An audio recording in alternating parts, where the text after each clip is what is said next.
E aí, gente, tudo bem? Aqui é o Bruno e nós voltamos agora com o nosso mini curso de gramática. Desta vez vamos falar sobre verbos. E este vídeo terá duas partes, uma introdutória e outra com alguns detalhes mais específicos. Então, se você gosta desse conteúdo, não deixe de se inscrever, de curtir, de comentar e de compartilhar, porque isso vai ajudar bastante o nosso trabalho. Então, vamos começar. Bom, vou apresentar aqui alguma definição mais geral sobre os verbos. O que é o verbo? É o termo variável em gênero, número, tempo e pessoa, e que pode expressar ações, estados, fenômenos da natureza e processos em geral. É muito importante. Então ele não expressa apenas ações, mas estados e fenômenos da natureza e processos. Então, falou-se em verbo, tenha sempre a ideia de processo. Fica mais fácil de entender. E é o termo essencial para a construção das orações, ou seja, das frases que possuem verbo. Porque há frases que não têm verbo, mas as que possuem verbo são chamadas de orações. Os verbos são formados pelos seguintes elementos: o radical ou lexema, que é aquele elemento que contém a significação básica da palavra, como aqui no verbo cantar. O cante é o radical. A vogal temática é o morfema, ou também chamado de gramema, que liga o radical às desinências. Como no caso aqui do verbo cantar é o A. Ele é a vogal temática deste verbo.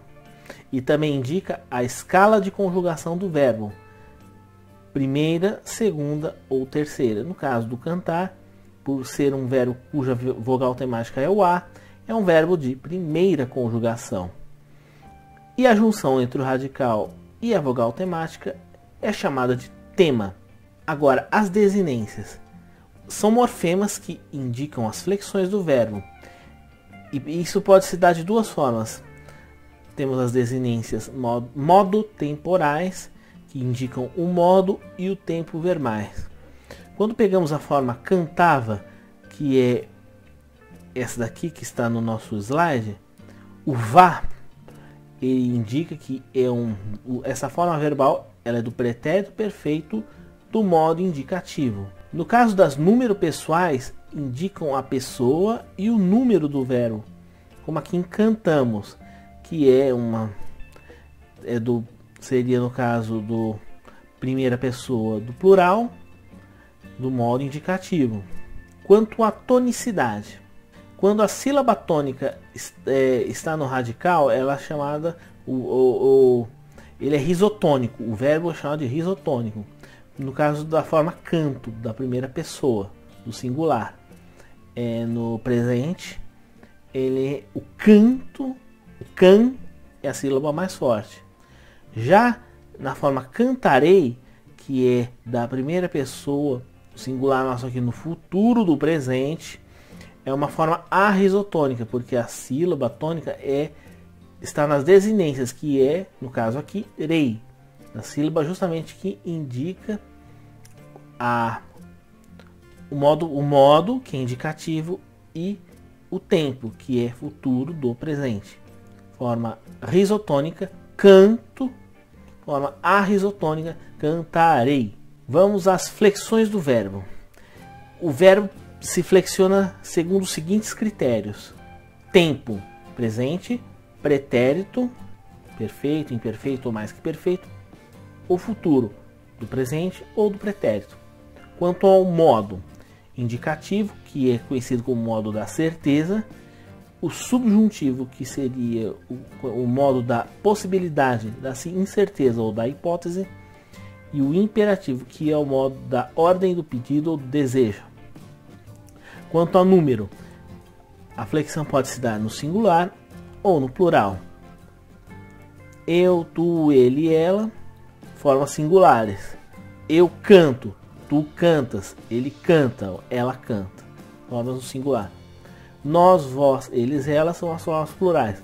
Nós cantamos, vós cantais, eles cantam, elas cantam. E quanto à pessoa, a primeira em que o eu e o nós são a primeira pessoa, singular, plural, e que se refere ao falante ou falantes. A segunda pessoa, tu ou vós, que refere-se à segunda pessoa, que refere a com quem se fala. E terceira, ele e ela, eles e ela. Se refere a de que se fala, de quem se fala, que é a terceira pessoa. Normalmente no Brasil a gente não utiliza a segunda pessoa nem do singular nem do plural. Em algumas regiões você até usa o tu, principalmente no sul do Brasil, Rio Grande do Sul, mas o padrão é não usar. O vós ficou basicamente restrito a alguns contextos bem específicos, como por exemplo o religioso, em que essa forma é bastante usada, mas usualmente o vós é algo completamente fora de uso. Então a gente usa mais o você ou vocês como os pronomes para se referir à segunda pessoa. Mas nesse caso você utiliza a conjugação de terceira pessoa. No caso, você canta ou vocês cantam, e não você cantas ou vocês cantais. Você usa o você e você se referem à segunda pessoa, ou seja, a com quem se fala, ao interlocutor, mas a conjugação do verbo se dá em terceira pessoa. Você canta, vocês cantam. As conjugações. A primeira conjugação envolve os verbos da vogal temática a, como cantar, mostrar, entre outros. Da segunda conjugação, os verbos da vogal temática é, como vender, comer e muitos outros. Da terceira conjugação, que tem a vogal temática i, partir, sumir, entre outros. Uma observação é com relação ao verbo pôr e seus derivados, como compor, transpor, repor. Eles pertencem à segunda conjugação, porque antigamente o verbo pôr se escrevia poer, e aí por causa tem a vogal temática se enquadra na segunda conjugação, mas com a evolução da língua essa forma foi se modificando até o pôr como conhecemos hoje.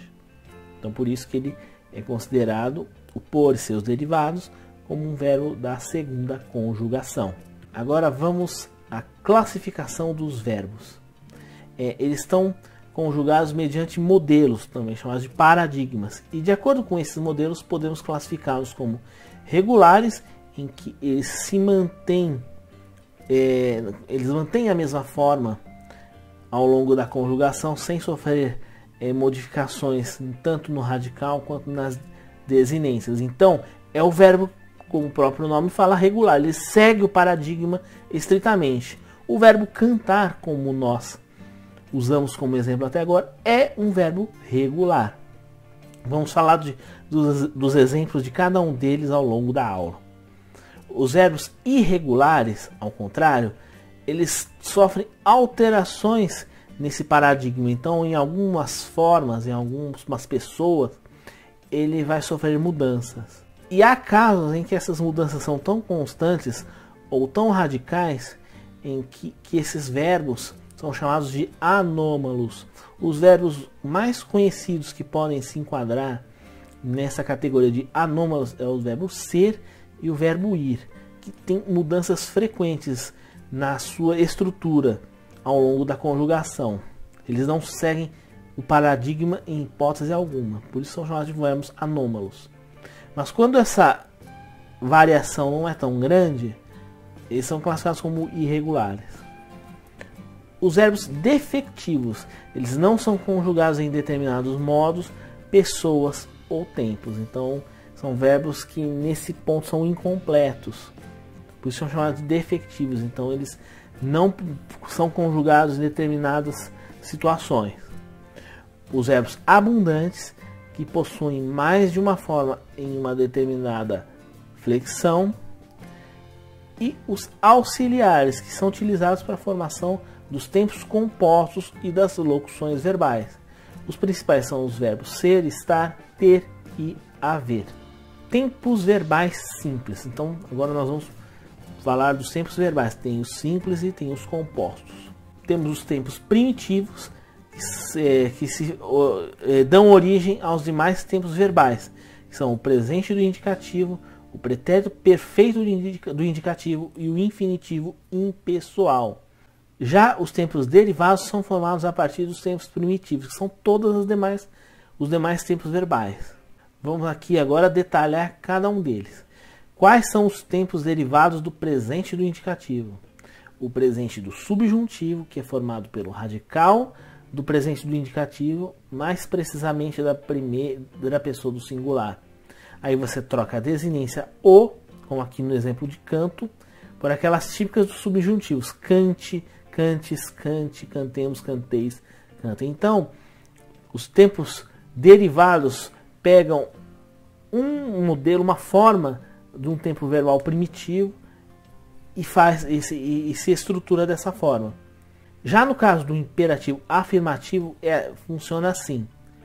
No caso das segundas pessoas, o tu e o vós, você usa o presente do indicativo, só que você retira o S no final, como no caso do tu e do vós. Canta, cantai, porque na forma do presente do indicativo é cantas e cantais, então você retira o S para formar o imperativo. Canta tu, cantai vós. Já as demais pessoas são idênticas ao do presente do subjuntivo. Cantemos nós. E o imperativo negativo segue o presente do subjuntivo. Aí você só acrescenta o não. Não cantes tu. Já os tempos derivados do pretérito perfeito do indicativo. Todos esses tempos têm como base a segunda pessoa do singular, do pretérito perfeito do indicativo. Basta substituir a desinência ste, como aqui na forma cantaste, por outra relativa ao tempo verbal em questão. Vamos aqui a alguns exemplos. O pretérito mais que perfeito do indicativo. Você tem as sós: cantará, cantarás, cantara, cantáramos, cantareis, cantaram. Você troca essa desinência por essas para formar o mais que imperfeito do indicativo. Quanto ao imperfeito do subjuntivo, aí você vai cantar se, cantar ses, cantar se, cantar semos, cantar seis, cantar sem. E o futuro do subjuntivo, cantar, cantares, cantar, cantarmos, cantardes, cantar. Então você forma esses tempos verbais com base no primitivo, que é o pretérito perfeito do indicativo, trocando as devidas desinências. E no caso do infinitivo impessoal, que é a forma base do verbo, cantar, sem conjugação, você forma o pretérito imperfeito do indicativo, como cantava, cantavas, cantava, cantávamos, cantáveis, cantavam. Você acrescenta as desinências desse tempo verbal no radical do infinitivo pessoal. Então você só troca o R pela desinência correspondente, como nos casos que eu falei agora. No futuro do presente do indicativo, você também é questão de você tira o R e acrescenta as desinências próprias do futuro. Cantarei, cantarás, cantará, cantarimos, cantareis, cantarão. Da mesma forma, pretérito do futuro do pretérito do indicativo. Você tira o R e coloca as desinências próprias desse tempo verbal. Cantaria, cantarias, cantaria, cantaríamos, cantaríeis, cantaria, cantariam. O infinitivo pessoal, que é diferente do impessoal, porque o impessoal não é a forma base, sem conjugação. O infinitivo pessoal tem uma conjugação própria. Você acrescenta as desinências es na segunda pessoa do singular, mos, des, irem. O infinitivo pessoal você forma desse jeito. E você acrescenta as desinências correspondentes na forma base. Então fica cantar, cantares, cantar, cantarmos, cantardes, cantarem. Então você só acrescenta a desinência na forma, você não tira o R nesse caso. O particípio, você acrescenta a desinência ado, no caso dos verbos de primeira conjugação, ou ido nos de segunda ou de terceira, no radical do infinitivo impessoal, que é o cantado. Se for um verbo como O verbo vender é vendido, ou partir é partido.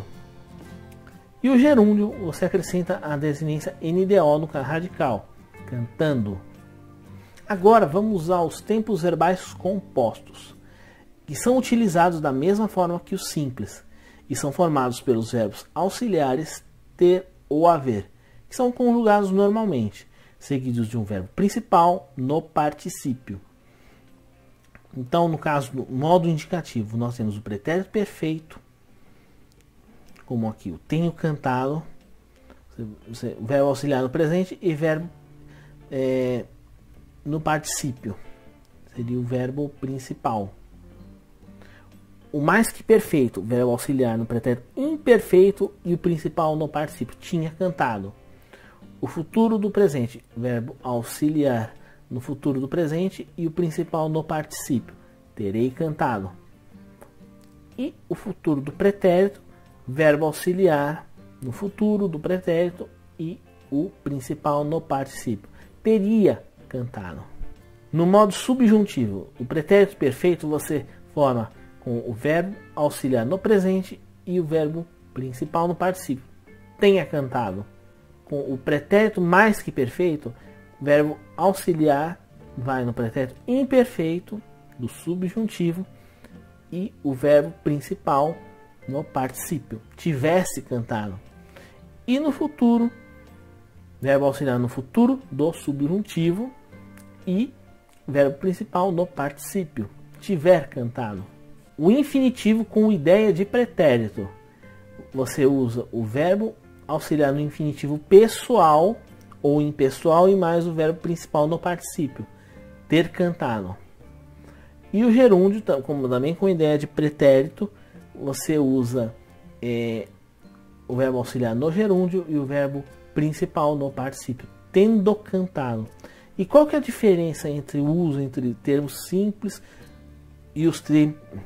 E qual que é a diferença no uso dos tempos simples e dos tempos compostos? No caso dos tempos simples, eles transmitem uma ideia conclusiva, como por exemplo, eu estudei muito. É uma coisa que já se concluiu. Enquanto os compostos transmitem um aspecto de durabilidade do processo verbal, como eu tenho estudado muito, né, que é um prolongamento desse processo, desse ato de estudar. Então essa é uma diferença. E nós vamos falar no próximo vídeo dos aspectos que dão essas ideias de durabilidade, do que é conclusivo, do que é durativo, do que é o início de um processo, um término de um processo. Nós vamos ver isso mais detalhadamente na próxima aula. As locuções verbais. As locuções verbais são um conjunto verbal no qual o primeiro elemento é flexionado e o segundo em uma das formas nominais do verbo, seja infinitivo, gerúndio ou particípio. Nós temos, por exemplo, as locuções usadas na formação dos tempos compostos, como por exemplo, tenho visto, havíamos feito, em que você utiliza o verbo ter ou haver e mais o verbo principal. E nós temos também a locução usada para formar a voz passiva analítica, que envolve o verbo ser e um verbo principal no particípio, como sou obrigado, fui coagido. Formas nas quais os verbos poder, precisar, querer, dever atuam como auxiliares e, juntamente com o verbo principal, exprimem a possibilidade ou a necessidade de que um fato ocorra. Posso fazer, preciso correr, devo trabalhar, quero ajudar. Já nas formas nas quais os verbos como estar, ir, vir, andar, ficar, permanecer, voltar a, começar a, acabar de, continuar a, chegar a, deixar de, por-se a, mas o verbo principal cria um aspecto verbal, ou seja, indicam a duração do processo verbal. Por exemplo, acabamos de estudar física, ou começamos a estudar física. Acho que com isso nós já temos uma ideia inicial de como os verbos se estruturam. Então, com uma forma de deixar esse vídeo um pouco mais dinâmico, eu vou dividir em dois. Então, terminamos nas locuções verbais e a partir do próximo vídeo nós vamos falar dos aspectos verbais, dos empregos dos tempos verbais e de outros assuntos. Espero que esse conteúdo tenha sido útil e qualquer coisa você deixa um comentário, curta, compartilhe, que isso vai ajudar bastante o nosso trabalho. Então, Um grande abraço, fique com Deus e até a próxima.